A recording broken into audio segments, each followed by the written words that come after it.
Imagine being told you don't belong, not because of your seat number, Not because of a mistake, but because of the color of your skin. Today's story will break your heart and inspire you at the same time. A young black teen, traveling alone, was humiliated on her flight when a flight attendant demanded she give up her seat to a white woman. What nobody realized was that this teenager wasn't just any passenger. She was the daughter of the airline's owner. And what happened next shook the entire plane. It all began on a sunny afternoon at the airport. 16-year-old Aaliyah was traveling alone for the first time. She was nervous but excited. She clutched her ticket tightly, first class, seat 2A. It was a gift from her father for completing a tough year at school. Her father, a quiet, successful businessman who rarely revealed just how powerful he really was.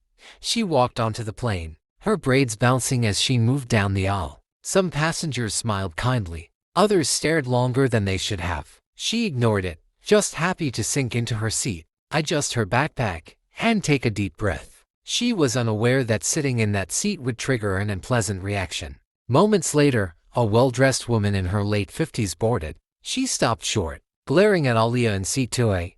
The woman's lips tightened, and her eyes narrowed. She turned to the flight attendant and snapped, "Excuse me, why is she in my seat?" The flight attendant, a tall woman with a sharp tone, glanced down at her tablet. "Actually, ma'am, seat 2A is this young lady's.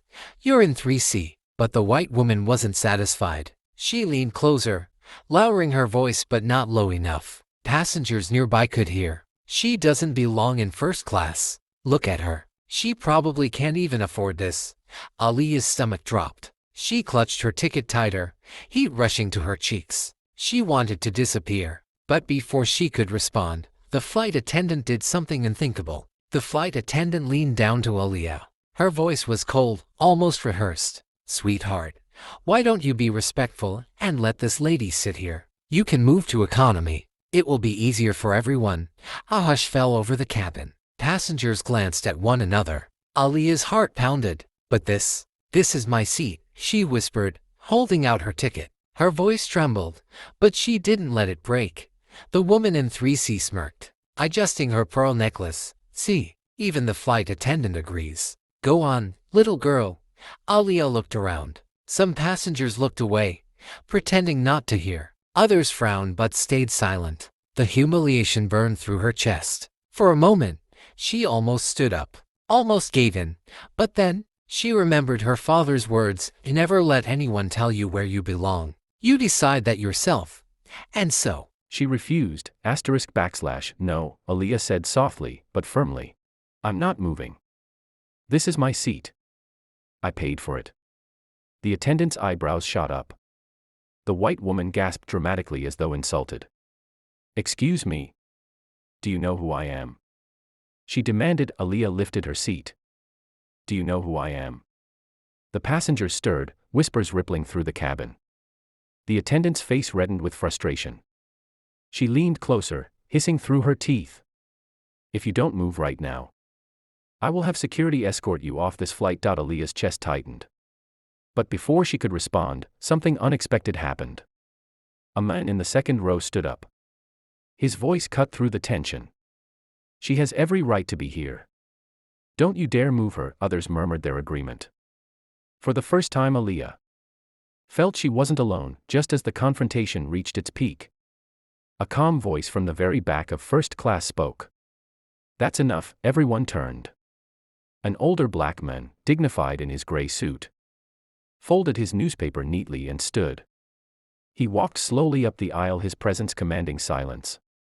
The attendant froze, recognition flickering across her face.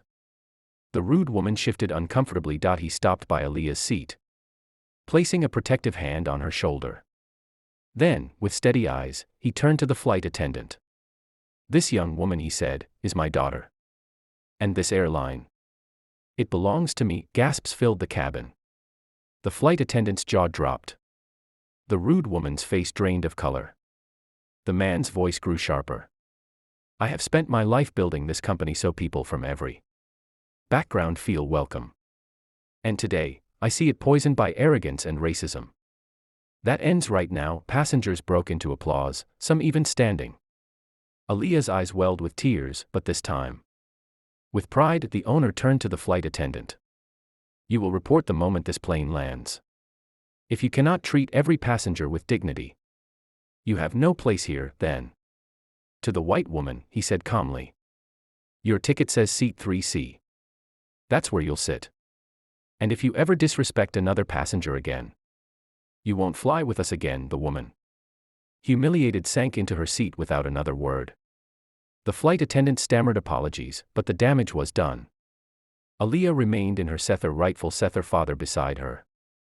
Her head held high. That day, Aaliyah learned that courage isn't about being fearless. It's about standing tall, even when the world tries to push you down. And everyone else on that flight, they learned something too: never judge a person by the way they look. You never know who they are or the battles they've already won. Racism may still exist, but so does courage. And sometimes courage is enough to change everything. But let me ask you this: if you were sitting on that plane and witnessed this moment, what would you have done? Would you stay silent or would you stand up for what's right? If this story moved you, make sure to like this video, subscribe for more powerful true stories, and share with others.